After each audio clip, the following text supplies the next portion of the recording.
بسم اللہ الرحمن الرحیم۔ ناظرین السلام علیکم۔ آپ کا میزبان اسد اللہ بھٹی ایک نئے ویلاگ کے ساتھ آپ کی خدمت میں حاضر ہے۔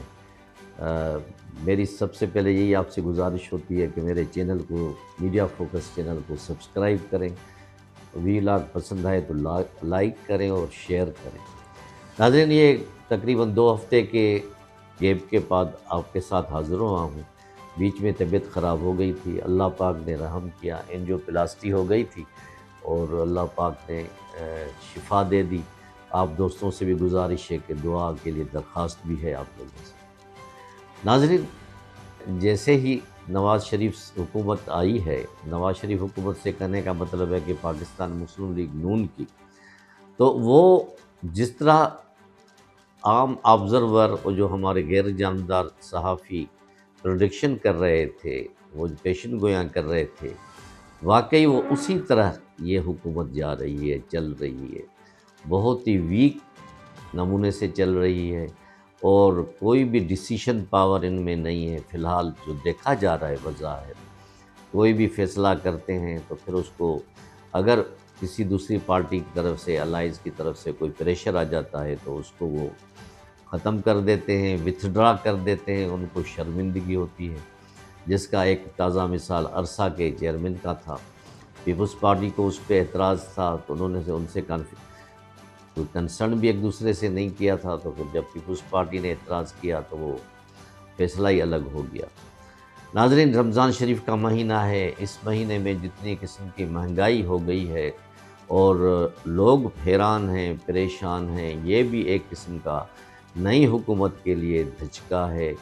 ابھی تو وہ لوگ کر رہے ہیں، ہماری چیف منسٹر پنجاب کی مریم نواز شریف صاحبہ وہ بڑے پیکیجز اناؤنس کر رہی ہیں، وہ دیکھ رہی ہیں کہ ہمیں یہ بھی کروں گی، وہ کروں گی۔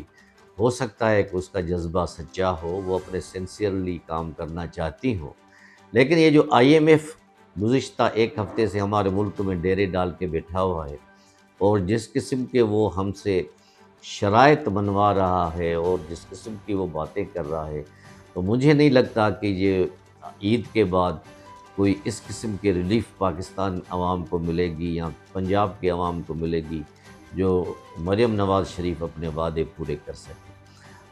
انہوں نے جکڑ لیا ہے، آئی ایم ایف نے۔ ہمیں قرض کی ضرورت ہے، لیکن ہمارے پرائم منسٹر کہتے ہیں کہ ہمیں قرض نہیں چاہیے، کشکول کو میں نے توڑ کے پھینک دیا ہے، ہمیں انویسٹمنٹ چاہیے۔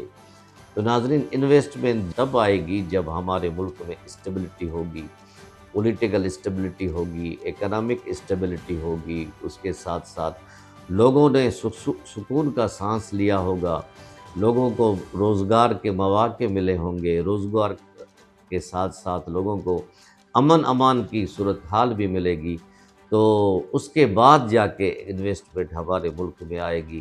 ادروائز تو لوگ، باہر کے لوگ، ایون پاکستانی جو ہمارے باہر رہتے ہیں، وہ بھی پاکستان میں انویسٹمنٹ کرتے ہوئے ہچکچا رہے ہیں۔ دوسری بدقسمتی کی بات یہ ہوئی ہے ناظرین کہ ہمارا جو یوتھ ہے، جو ٹیلنٹڈ یوتھ ہے، وہ بھی جو ہے ہزاروں نہیں بلکہ لاکھوں کی تعداد میں ملک سے باہر جا رہا ہے۔ یہ کیا ہو رہا ہے؟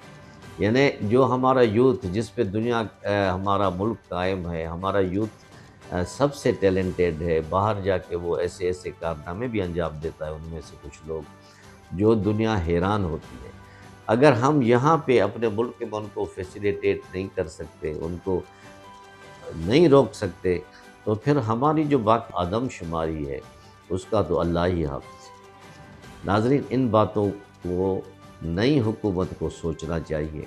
یہ ایک اچھی بات ہے کہ ہمارے فائنانس منسٹر ایک نئے آدمی ہیں، انہوں نے حبیب بینک کو کہاں سے کہاں پہنچا دیا ہے، انہوں نے اپنی 3 کروڑ کی تنخواہ کو چھوڑ کے ہمارے ملک کے لیے اس نے قربانی دی ہے، اور ایکسپرٹس بھی یہ کہہ رہے ہیں کہ انشاءاللہ تعالیٰ اگر ان کو فری ہینڈ دے دیا گیا اورنگزیب صاحب کو، جو ہمارے فائنانس منسٹر ہیں، تو انشاءاللہ یہ کچھ نہ کچھ کریں گے۔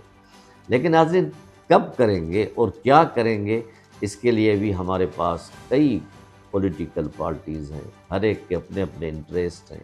یہ حکومت جو آئی ہے، سب کے سیڑھیوں پہ چڑھ کے آئی ہے، اپنے جو چھوٹے موٹے اتحادی ہیں، خاص کر کے پیپلز پارٹی کے کندھے پہ چڑھ کے آئی ہے۔ پیپلز پارٹی جب چاہے کندھا اپنا نکال سکتی ہے تو وہ فش ہو کے گر جائے گی حکومت۔ ناظرین، اللہ نہ کرے، کیونکہ یہ ایک اسٹیبلٹی کے لیے دیکھا جا رہا ہے۔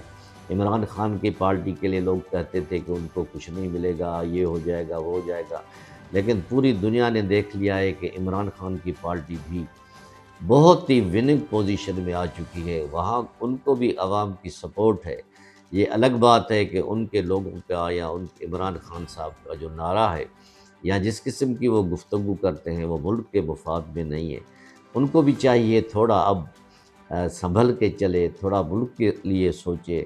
کچھ لوگوں نے یہ بھی بتایا تھا کہ انہوں نے IMF کو خط لکھا، پھر وہاں نیو یارک میں PTI والوں نے مظاہرہ کیا کہ پاکستان کو قرضہ نہ دیا جائے، پاکستان سے تعلقات نہیں رکھے جائے۔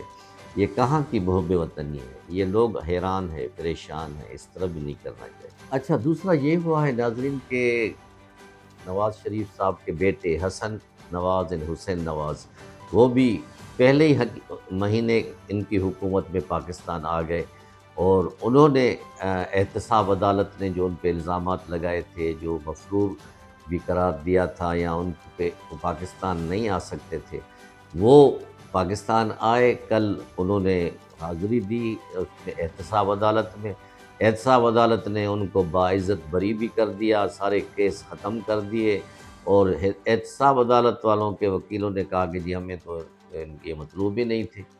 اب اس بات سے آپ اندازہ لگائیں کہ یہ احتساب کا ادارہ کس کے لیے کام کرتا ہے۔ عمران خان کے زمانے میں ان کے لیے کام کرتا تھا، اب اس حکومت کے مسلم لیگ کے لیے کام کرتا ہے، تو ایسا کیا ضروری نہیں ہے کہ اس ادارے کو ہی ختم کر دیا جائے، جو پولیٹیکلی جو ہے وکٹمائزیشن بھی کرے اور پولیٹیکلی لوگوں کو ریلیف بھی دے۔ تو یہ حسن اور حسین نواز صاحب جو ہیں اگر بے گناہ ہیں تو وہ قانونی طور پر جو ہے اس سے ریلیف حاصل کرتے، تاکہ لوگوں کو کوئی بھی شک یا کوئی بھی اس قسم کی بات نہ آتی کہ اپنے حکومت میں آ کے انہوں نے ریلیف لے لیا۔ دوسری سب سے بڑی اہم بات جو ہو گئی ہے مسلم لیگ نون کی حکومت سے، وہ chief of the air staff کو انہوں نے ایکسٹینشن دے دی۔ ناظرین، یہ ایک دفعہ ہوا تھا، سنا تھا ہم نے جب ہم چھوٹے ہوتے تھے کہ اسکول میں ہوتے تھے، پڑھا تھا کسی اخبار میں کہ جنرل ضیاء الحق نے، ایک ایئر مارشل انور شمیم صاحب تھے، ان کو ایکسٹینشن دی تھی 1 سال کی، پھر 3 سال کی دی، پھر اور ایکسٹینشن دی، اس کے بعد اس کو بھی اور کسی اہم عہدے پہ رکھا۔ لیکن اس کے بعد یہ دوسرا یہ مثال ہے، پولیٹیکل گورنمنٹ کا پہلا مثال ہے کہ ایئر چیف مارشل کو انہوں نے 1 سال کا انہوں نے دے دیا ہے ایکسٹینشن۔ کیا 1 سال میں وہ کیا کر لیں گے میرے پیارے دوستوں؟ انہوں نے اپنا پروفیشنلی ٹائم گزار دیا، انہوں نے بہت ہی اچھے کام کیے ہوں گے۔ ہمارے پاکستان کی آرمی دنیا کے کسی آرمی سے کم نہیں ہے، چاہے وہ بری ہو، بحری ہو یا ہوائی ہو۔ اللہ پاک نے ہماری آرمی کو بہت اونچا قدر دیا ہے، لیکن اس طرح کے فیصلوں سے جو دوسرے جونیئرز ہیں وہ شکستہ دل ہو جاتے ہیں، اور اس طرح پھر لوگوں میں مایوسی بھی ہوتی ہے کہ اس لیے اس کو کچھ لوگوں کا خیال ہے کہ ان کا ایک بھائی مسلم لیگ نواز کی سیٹ پہ MLA بنا، اور کس طرح بنا لوگ ان کو بھی جانتے ہیں کہ وہ بڑے غلط طریقے سے بنا، دھاندلی سے بنا۔ کیا اس کا ایوارڈ ان کو دے رہے ہیں؟ تو لوگ پریشان ہیں۔ تو میرا یہ گزارش ہے نئی حکومت سے کہ اب وہ اپنے پاؤں صحیح نمونے کھڑی کریں، اور شروع میں اگر یہ چھوٹی موٹی غلطیاں کریں گے جس کا آگے چل کے بڑا اثر ہوگا، تو میں نہیں سمجھتا کہ یہ حکومت کوئی 5 سال پورے کرے گی۔ میری یہ دعا ہے اللہ کرے ہمارے ملک میں جمہوریت پھلے پھولے، اور ذاتی انٹرسٹ کو چھوڑ کے ہم ملکی مفاد کو اگر ہم مقدم رکھیں تو کوئی وجہ نہیں کہ ہماری حکومت نہ چل سکے۔